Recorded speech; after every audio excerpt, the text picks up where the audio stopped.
একসময় তারা ছিলেন যেন একই মুদ্রার দুই পিঠ। ডোনাল্ড ট্রাম্প ও বেনিয়ামিন নেতানিয়াহু একসঙ্গে দেখেছিলেন মধ্যপ্রাচ্যের মানচিত্র বদলে দেওয়ার স্বপ্ন।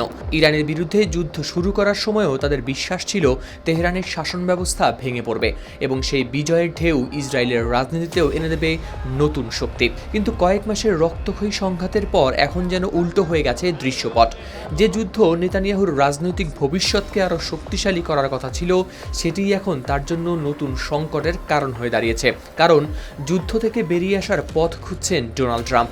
অন্যদিকে ইসরায়েল মনে করছে যুদ্ধের ঘোষিত লক্ষ্যগুলোর কোনোটিই অর্জিত হয়নি পুরোপুরি। বার্তা সংস্থা রয়টার্সের প্রতিবেদনে প্রকাশ পেয়েছে এই তথ্য। ইসরায়েলি কর্মকর্তারা অবশ্য প্রকাশ্যে খুব সতর্ক ভাষায় কথা বলছেন, কারণ ট্রাম্পের সঙ্গে প্রকাশ্যে বিরোধে জড়াতে তারা চান না। স্যান্ডেলিনা সো, রূপচর্চায় আভিজাত্য। তবে আড়ালের আলোচনা একেবারেই ভিন্ন। কয়েকজন জ্যেষ্ঠ কর্মকর্তা মনে করছেন ইরানের সঙ্গে যুক্তরাষ্ট্রের এই প্রাথমিক সমঝোতা ইসরায়েলের জন্য অত্যন্ত হতাশাজনক। মধ্যস্থতাকারী পাকিস্তানের তথ্য অনুযায়ী এই সমঝোতায় লেবানন সহ সব ফ্রন্টে সামরিক অভিযান বন্ধের বিষয়টি যুক্ত ছিল।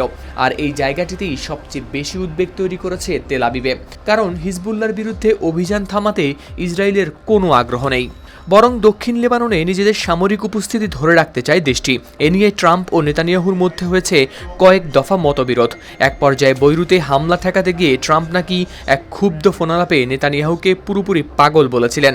যদিও পরে নেতানিয়াহু আবার লেবাননে হামলার নির্দেশ দেন।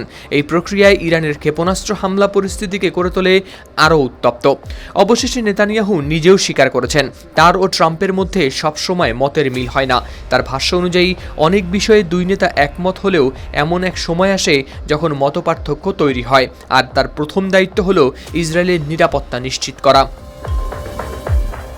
এরই মধ্যে আগামী অক্টোবরের অনুষ্ঠেয় জাতীয় নির্বাচন চলে এসেছে সামনে। জনমত জরিপগুলো নেতানিয়াহুর জন্য দিচ্ছে না কোনো সুখবর।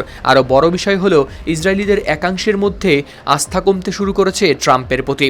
একসময় ট্রাম্পের সঙ্গে ঘনিষ্ঠ সম্পর্ককে নিজের সবচেয়ে বড় রাজনৈতিক শক্তি হিসেবে তুলে ধরতেন নেতানিয়াহু, কিন্তু আজ সেই সম্পর্ক যেন নতুন প্রশ্নের মুখে।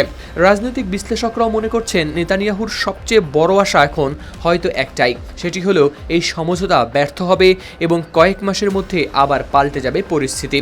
কারণ বর্তমান পরিস্থিতিতে ট্রাম্প ও তেহরানের কাছাকাছি চলে আসা ইসরায়েলের জন্য জন্ম দিয়েছে এক নতুন বাস্তবতার।